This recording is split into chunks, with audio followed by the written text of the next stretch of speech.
आज पढ़ेंगे हम ऑब्सेसिव कंपल्सिव डिसऑर्डर ओसीडी। ठीक है ना, ये बहुत इम्पोर्टेंट है।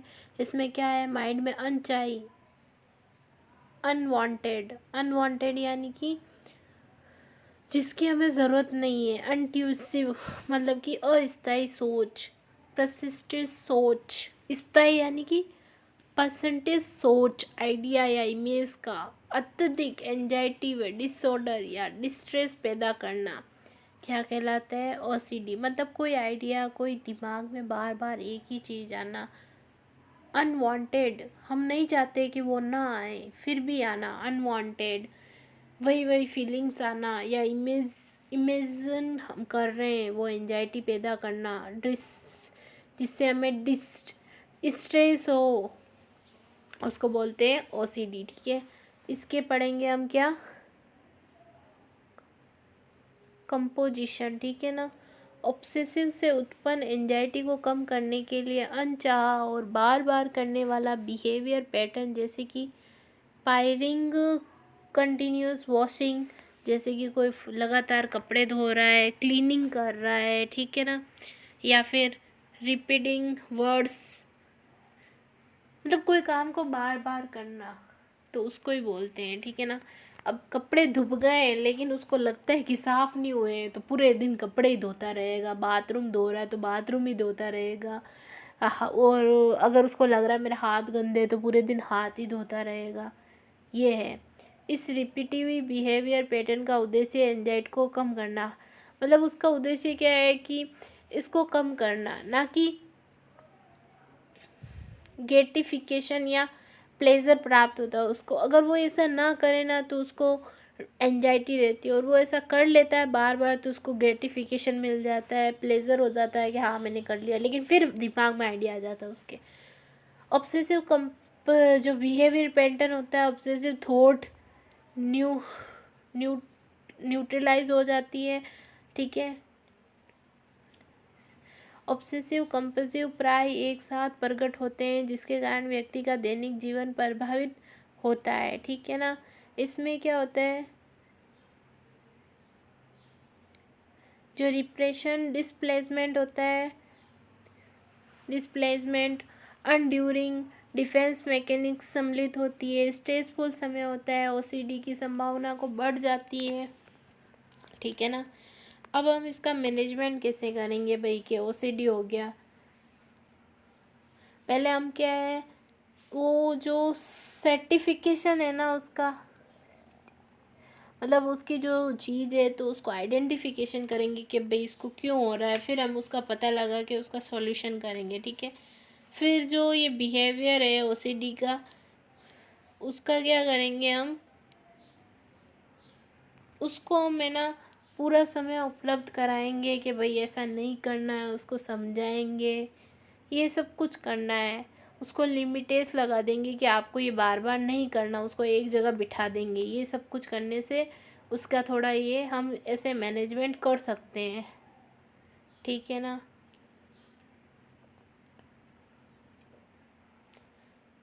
सोमेटोफोम या साइकोसोमेटिक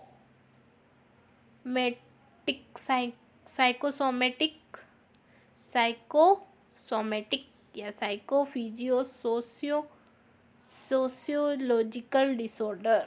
ठीक है, 3 नाम है इसके, याद रखना। बिना ऑर्गेनिक पैथोलॉजीज के सपोर्ट के फिजिशियन सिम्टम्स या फिजिकल इलनेस का प्रकट होना, अर्थात बिना बिना पैथो फिजियो साइकोलॉजी मैकेनिज्म व फिजिकल सिम्टम का होना सोमेटोफॉर्म डिसऑर्डर कहलाता है। इसमें क्या है, पेशेंट के कोई डिजीज़ नहीं है लेकिन उसको सिम्टम्स आ रहे हैं या फिर वो खुद प्रदर्शन कर रहा है, उसको बोलेंगे। ठीक है, इसमें क्या होता है, जो लैब इन्वेस्टिगेशन होता है ना उसके द्वारा फिजिकल इलनेस को डायग्नोसिस करना असंभव होता है, क्योंकि उसमें पता नहीं लगता। अंत इसके लिए एक क्या होता है, मजबूत परिकल्पना करनी होती है कि बीमारी के सिम्टम्स के लिए साइकोलॉजिकल फैक्टर्स की मुख्य कारण होते हैं, साइकोलॉजी मुख्य कारण होते हैं। ठीक है, क्लाइंट अनकंटिन्यूसली ऐसे प्राइमरी गेन जैसे कि रिस्पॉन्सिबिलिटी को कम या पोस्टपोन करने तथा सेकेंडरी गेन जैसे दूसरों का अटेंशन प्राप्त करने के लिए यूज़ करता है। आधातर तो इसमें नाटक ही करते हैं, दूसरों का रिस्पॉन्सिबिलिटी और दूसरों का गेन प्राप्त करने के लिए ऐसा करते हैं, ठीक है ना। फ्रीयस जो फ्रूट थे ना, फ्रूट उनके अनुसार क्या है, दबे हुए जो गंभीर इमोशन और एंजाइटी फील जो फिजिकल और सिम्टम्स प्रकट होते हैं ना, रूप के रूप में प्रकट हो जाते हैं, ठीक है। न्यूरोएस्थेसिक एक और टर्म है। न्यूरोएस्थेनिक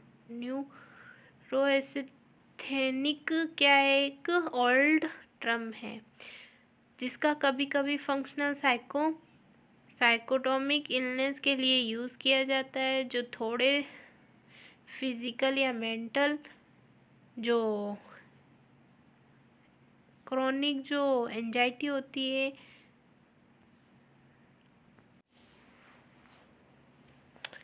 ठीक है ना। इसमें क्या होता है, वो मेंटली एक्सप्रेशन के बाद में एक्सेसिव क्रोनिक फटीग और वीकनेस से मार्क होते हैं उसके अंदर, ठीक है। अब हम टाइप ऑफ सोमेटोफॉर्म डिसऑर्डर पढ़ेंगे, ठीक है।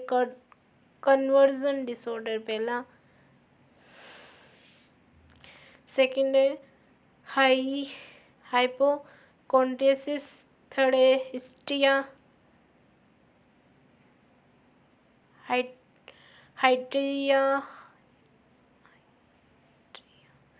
हाइट्रिया और फिर इसका मैनेजमेंट, ठीक है ना। सबसे पहले हम क्या पढ़ेंगे, पहले तो इसके ही साइन और सिम्टम्स पढ़ते हैं, क्या क्या होते हैं सिम्टम्स।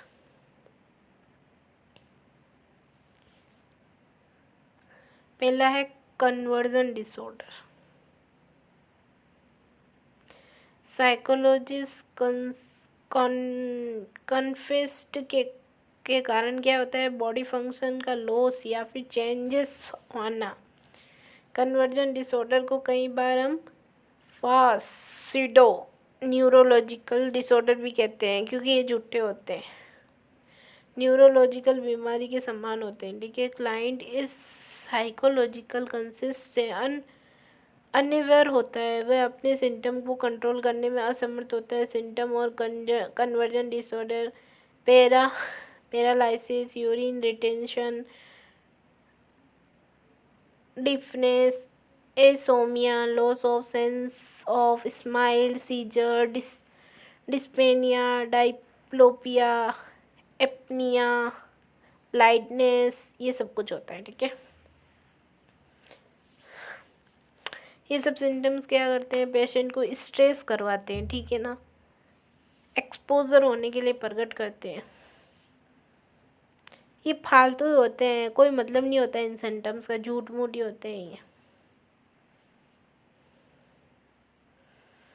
फिर क्या है, कुछ वीक में क्या है, ये खुद ही रिसॉल्व हो जाते हैं।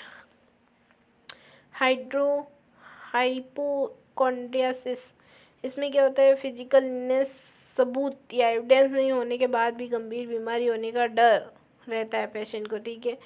मेडिकल बीमारी हो सकती है, कई बार मेडिकल बीमारी भी हो सकती है, लेकिन हाइड्रोकॉन्ड्रियासिस में बीमारी की गंभीरता अधिक, सिम्टम को एक्सपीरियंस किया जाता है, पेशेंट के सामाजिक और व्यवहारिक कार्य डिस्टर्बेंस हो जाते हैं। ऐसे मरीजों के पास डॉक्टर शॉपिंग की लंबी लिस्ट होती है।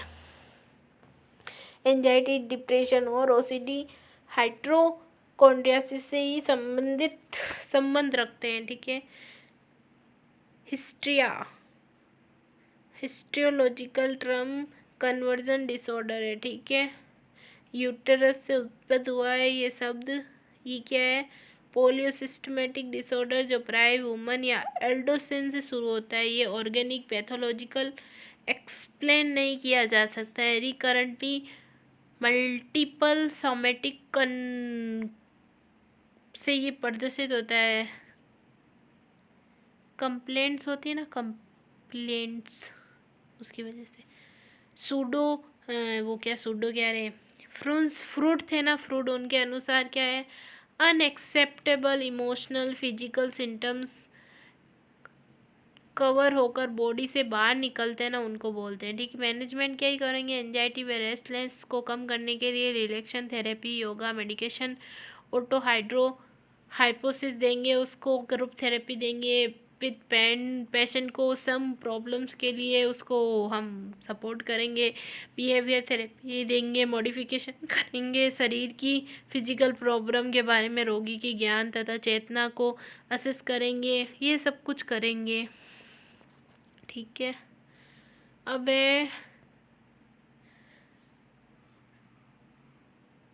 हम आगे बाद में पढ़ेंगे। बाय।